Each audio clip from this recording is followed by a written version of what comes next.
예, 오신환 의원님, 의사진행 먼저 지금 국회가 가지고 있는 청문회의 역할과 기능이 완전히 형해화되어 있는 지금 상황에서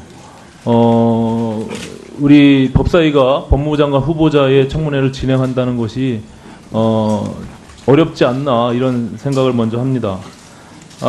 잘 아시다시피 국정 수행 능력이나 후보자의 자질 또 도덕성 검증을 위한 이 청문회가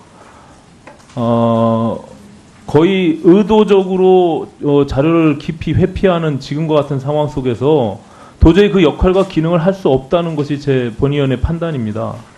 앞서 여당 의원님께서 자료 제출률을 말씀하셨는데 저희가 지금 문제시되고 의혹을 제기하는 부분들에 대한 핵심적인 자료들은 전혀 제출하지 않고 있습니다. 그리고 대부분이 사생활보호와 고지거부 사유를 들고 있는데 그것은 청문회법과 무관한 내용들을 들어서 전혀 자료 제출을 하지 않고 있다는 그 의혹, 그렇기 때문에 말 그대로 의혹만 제기할 수밖에 없는 상황인 것입니다.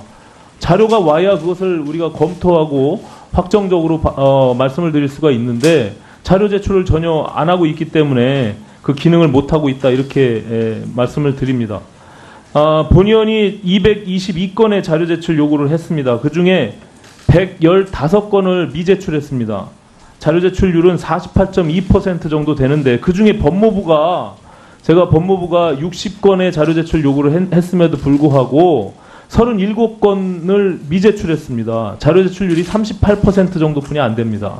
이런 상황에서 그중에 핵심적인 자료는 전혀 제출하지 않고 그리고 법무부가 자료를 제출했다고 얘기하는 부분은 고지거부 사유와 사생활 침해로 자료 제출 없습니다. 할 수 없습니다라는 것까지 자료 제출한 것으로 파악해서 건수를 넣는 것은 그건 있을 수 없는 일이다. 저는 이렇게 생각을 합니다. 그런 점에서 지금 그 인사청문회법 제12조가 규정하고 있는 자료 제출 요구의 권한에 자료 제출 요구받은 기간 내 자료 제출하지 않을 시에는 당해 기간에 위원회가 경고 조치할 수 있습니다. 그래서 저는 위원장님께 국회 법사위의 이름으로 법무부에 강력히 경고하는 서면 경고하는 그것을 요청드리는 바입니다. 자료 제출과 관련해서 앞으로 이 핵심적인 내용들에 대한 자료 제출이 안 될 시에는 저는 청문회를 연기해서 자료 제출을 받은 후에 정확한 검증 절차를 거쳐야 된다 이렇게 생각하고 있습니다. 받아들여 주시기 바랍니다. 예, 오신환 의원 수고하셨습니다. 조홍천 의원님. 예, 더불어민주당 조홍천입니다. 존경하는 야당 의원님들 자료 제출 요구가 불비해서 내실 있는 청문회가 될 수 없다는 지적, 청문회의 그 취지에 비춰서 이런 수긍이 가는 말씀입니다. 그러나 청문회가 비단 꼭 도덕성, 후보자의 도덕성만을 검증하는 것은 아니고 전문성 그리고 적합성까지도 함께 검증을 해서 과연 그 직책을 감당할 그런 능력이 되느냐를 국민들 앞에 소상히 밝혀드리는 그런 자리라고 봅니다. 지금 국민들께서는 가장 시급한 개혁의 대상이 검찰이라고 이구동성으로 말씀을 하고 계십니다. 검찰 개혁이 차일피일하다가 또 이대로 유야무야 되면은 그 피해는 고스란히 국민들과 우리 대한민국에 돌아올 것입니다. 근데 돌이켜보면 작년 11월 23일인가요?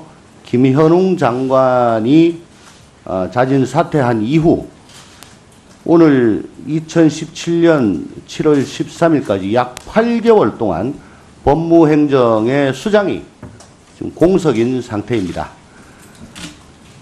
그래서 우리나라 형사사법체계의 근간을 이루고 있는 검찰 조직의 관리 감독이 제대로 이루어지지 않고 있고 또한 법치주의의 근간을 이루는 이 사법체계 전반에 대한 시스템의 그 체크가 개혁이 자꾸 미뤄지고 있는 그런 암울한 현실입니다. 더군다나 요 직전에 법무부 장관 후보자로 지명된 바 있는 안경환 후보자도 또 자진 사퇴를 한 전례도 있어서 그 어느 때보다도 장관 후보자에 대한 청문회를 조속히 실시해서 그 적합성 여부를 따져보는 것은 절실한 일이라고 할 것입니다. 그런 관점에서 본다면 일단 청문회를 개시해서 도덕성을 따지기 위해 꼭 필요한 자료는 위원님들 여러분들께서 직접 후보자한테 자료 제출 요구를 이 자리에서 하시고 아울러 검찰 개혁이라든가 법무부의 탈검찰화라든가 이런 국민적 관심사에 대해서 후보자의 그 견해를 들어보고 또 비판할 것이 있으면 또 비판도 하고 하는 그런 자리를 지금 국민은 원하시는 것 아닌가 그렇게 생각을 해봅니다. 그리고 제가 자료 제출 요구 뭐 불비하다고 계속 말씀하시는데 언뜻 보기에 예를 들어 후보자 본인 그리고 배우자 직계 좀비 속에 대한 학교 생활 기록부 이런 것까지도 요구를 했는데 안 왔다.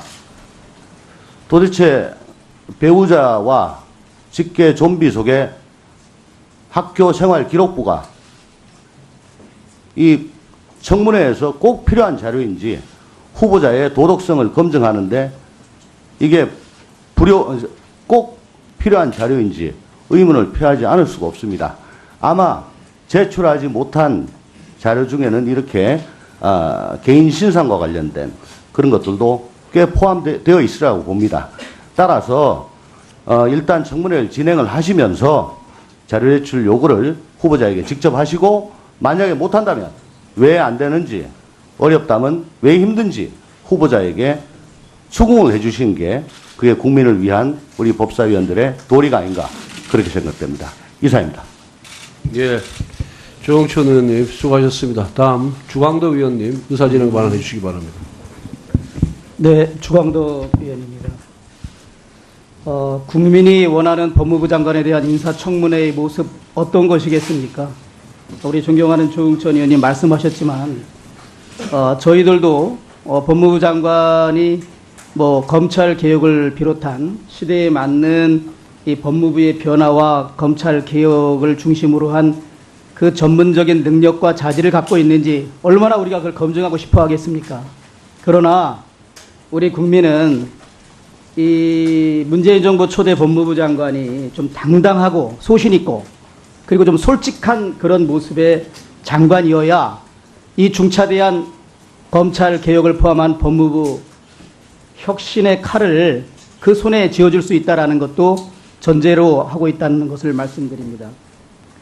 그리고 백혜련 의원님 말씀하신 것처럼 저희가 그런 얘기를 누차 후보자 측에 해서 그런 걸 소명했는데도 안 주기 때문에 우리 야당 의원들이 이 자리에서 얘기를 하는 것입니다. 그리고 더군다나 고의로 세금을 탈루하거나 어떤 부정한 방법으로 세금을 안 내기 위해서 했다 그러면 그건 현행법 위반 아닙니까? 범죄 행위에 해당됩니다.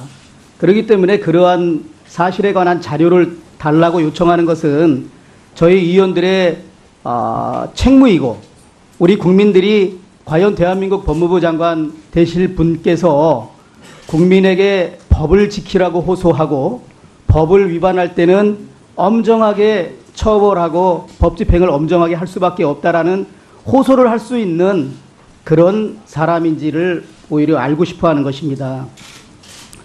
후보자 장남의 전세 보증금이 저희들이 검색을 해서 3억 원 전후한다라고 알고 있고 후보자 아들이 2014년 2월에 로스쿨을 졸업해서 1년 후인 2015년 4월에 변호사 시험에 합격합니다. 그리고 나면 6개월간 실무 수습을 해야 되는 거 다 알고 있지 않습니까? 실무 수습을 끝내고 나서 그 법무법인 1회에서 아마 정식 급여를 받았을 것 같은데 그러면 불과 몇 개월 급여를 받지 않은 상태 더군다나 로스쿨을 졸업한 1년차 새내기 변호사의 급여가 얼마나 되겠습니까? 국민들은 궁금해하죠. 그런 사람이 어떻게 3억 원가량의 전세보증금을 마련했을까? 이것이 저희들의 정치 공세입니까? 후보자 흠집내기입니까? 지금 우리 3포 세대다, 5포 세대다, 우리 젊은 친구들이 직장을 못 구해서 또 돈이 없어서 집을 마련하지 못해서 또 결혼을 해도 양육비가 문제돼서 아이 낳는 걸 포기한다고 얼마나 여러분들 우리 모두가 국회에서 주장하고 있습니까? 바로 이 대표적인 의혹을 받기 때문에 그 전세보증금에 대한 얼마인지 그 자금 출처는 어떤 것인지 대한민국 법무부 장관이 되고자 하는 사람은 당연히 그 자료 제출해야 되지 않겠습니까? 저희가 그것을 호소드리는 것이고 국민 여러분들께서도 이 방송을 보시면서 아마 저는 저와 같은 인식을 할 거라고 확신합니다. 그리고 그 다른 문제로 이제 뭐 여러 가지 또 가족에 불행한 일이 있는 것은 저희들도 안타깝게 생각하고 그 모친께서 2011년에 서초동에 2억 450만 원의 아파트를 분양받는데 거기에도 여러 가지 의혹이 있으니 그 분양대금을 어떻게 마련했는지 그 자금의 출처와 그 후에 이런 거주 상황을 좀 소명해 달라 그런 요구를 하는 것입니다. 또 한 가지 저는 그 연세대학교 교수로 근무하셨는데 그 대학원생으로부터 부당하게 기금을 받고 향응을 요구했다라는 그 자료에 대해서 이 교육부에서 2006년 3월에 이렇게 갑니다. 우리 부에서 제출한 자료를 검토한 바 연세대학교 측의 대학원 입학 전형과 기부금 및 향응 요구 등에 대한 자체 조사 결과가, 그러니까 연세대학교의 조사 결과가 미흡하다고 판단되기 때문에 재조사를 요청합니다. 교육부가 연세대학교에. 그리고 나서 다시 이제 연세대학교에서 재조사를 한 결과를 제출하는데 그 내용에 보면 심사위원 간 협의만으로 박사과정 입학 서류 심사표의 성적을 가감해서 면접 대상자를 선정하는 등 입학관리 업무에 소홀히 처리한 부분이 있다. 그리고 여러 가지 관련자들에 대한 엄중 경고를 해라. 그리고 교직원 교육을 해라. 그러한 재발 방지 대책을 포함한 조치 결과를 2016년 5월까지 제출해라. 이런 내용이 있기 때문에 이거에 관한 제출을 하라는 겁니다. 위원장님께서 국민적 의혹이 있는 정말 아주 중요한 사건, 저희 자료 제출을 요청하는 것에 대해서는 후보자께 언니 경고해서 예. 수고하셨습니다. 박주민 의원님. 예, 박주민입니다. 저도 이제 초선이기 때문에 인사청문회를 그렇게 많이 해본 건 아니지만 제가 경험해봤던 인사청문회 때마다 사실은 자료 제출 요구에 대한 논란이나 문제는 있었던 것 같습니다. 그런데 제 경험상 자료 제출이 부족하다는 이유로 아예 청문회를 실시하지 않았던 경우는 없었던 것 같습니다. 저희가 야당이었을 때 제가 경험해봤던 두 번의 인사청문회가 있었는데요. 이선의 헌법재판관과 이철성 경찰청장에 대한 인사청문회 경우에도 자료 제출이 부족하다는 이유로 저희들이 많은 문제 제기는 했지만 일단 인사청문회를 진행하면서 추가적으로 자료를 달라라는 요청을 했었던 것으로 기억합니다. 특히 이철성 경찰청장은 다 아시겠지만 음주운전을 하고 사고를 낸 뒤에 그 사고를 은폐했었다는 굉장히 큰 의혹을 받았었는데 관련된 자료를 전혀 제출하지 않은 상태로 인사청문회가 시작됐고 그 당시 야당이었던 저희들은 이후에 계속 제출을 해달라. 하지만 정책적인 검증은 해야 되니까 인사청문회를 진행하는데 동의하고 인사청문회를 진행했었던 기억이 있습니다. 그리고 저희가 여당이 된 뒤에도 제가 경험해본 두 번의 인사청문회가 있는데요. 한 번은 김희수 헌법재판소장 후보에 대한 것이었고 다른 한 번은 정연백 여가부 장관 후보자에 대한 인사청문회였습니다. 두 번 저희가 여당이 됐을 때에 치러진 인사청문회였는데 이 경우도 전부 자료 제출이 미흡하다라는 문제 제기가 있었지만 일단 인사청문회를 진행하면서 관련된 자료들을 추가로 제출하라는 요구를 하는 식으로 진행했었던 기억이 있습니다. 특히 김희수 헌재 소장 인사청문회의 경우에는 인사청문 특별위원회 위원장이 유기준 의원님이셨습니다. 그래서 자유한국당을 비롯한 야당 의원님들이 자료 제출에 부족한 점에 대해서 계속해서 문제 제기를 하셨지만 그 당시 위원장이셨던 유기준 의원님은 일단 진행을 하면서 부족한 자료들을 추가로 제출받는 식으로 하자라고 해서 인사청문회가 진행됐었던 것으로 기억을 합니다. 이렇게 제가 경험해 본, 즉 제가 야당이었을 때 그리고 여당이었을 때 경험해 본 4번의 인사청문회 모두 다 자료 제출이 부족하다는 것을 가지고 문제는 있었지만 인사청문회라는 것이 정책 검증이나 이런 의미도 있기 때문에 일단 진행을 하면서 부족한 자료에 대해서 추가 제출을 요구하는 식으로 했었던 것으로 기억을 합니다. 이번에도 역시 마찬가지로 정책 검증을 중심으로 한 인사청문회를 진행하면서 야당 의원님들께서 원하시는 자료를 추가적으로 제출해달라고 요구하는 식으로 진행하는 것이 오히려 국민분들이 갖고 계신 여러 의문점을 풀어드리는 데 있어서는 좀 더 부합하는 방식이 아닐까 그렇게 생각을 합니다. 그래서 야당 의원님들께서 그런 식으로 진행을 할 수 있도록 좀 협조를 해주시는 것이 어떨까 이런 생각을 잠시 말씀드려봤습니다. 예, 박지.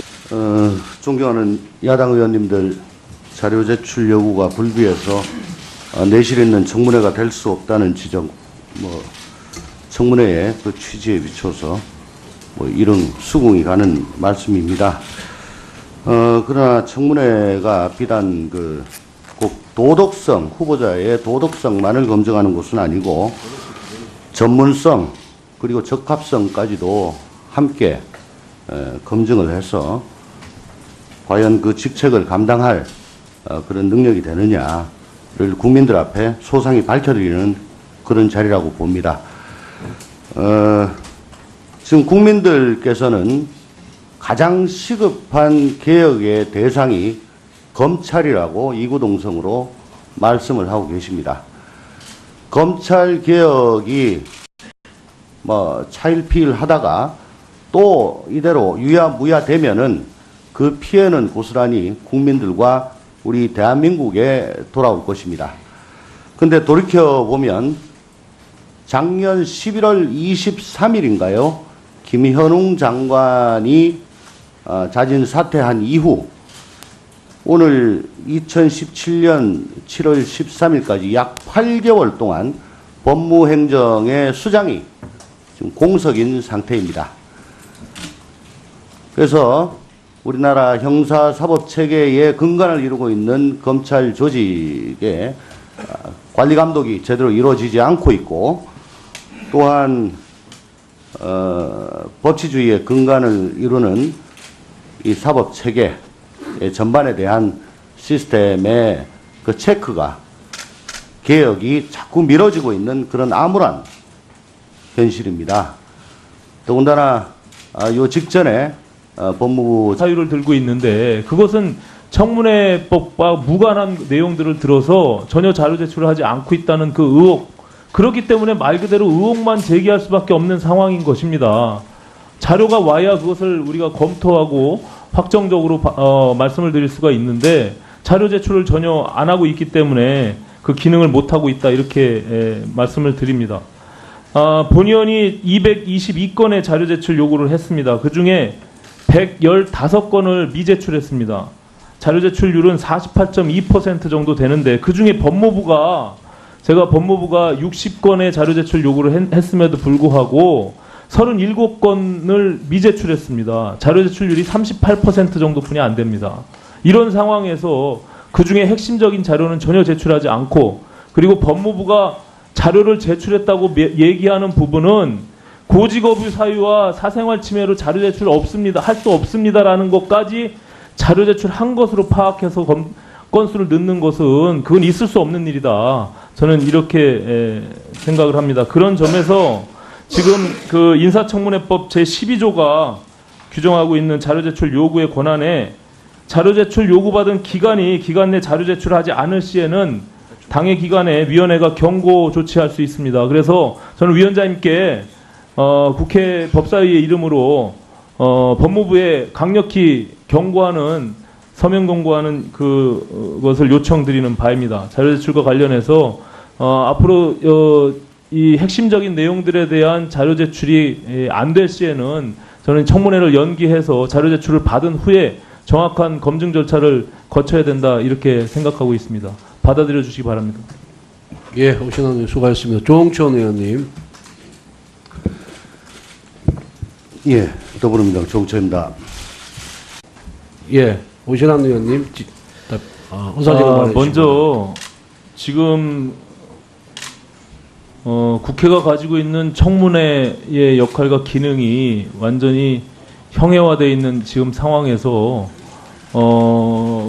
우리 법사위가 법무부 장관 후보자의 청문회를 진행한다는 것이 어렵지 않나 이런 생각을 먼저 합니다.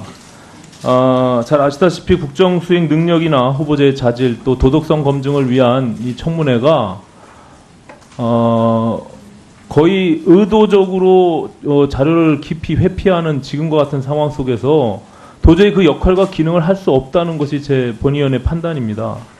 앞서 여당 의원님께서 자료 제출률을 말씀하셨는데 저희가 지금 문제시되고 의혹을 제기하는 부분들에 대한 핵심적인 자료들은 전혀 제출하지 않고 있습니다.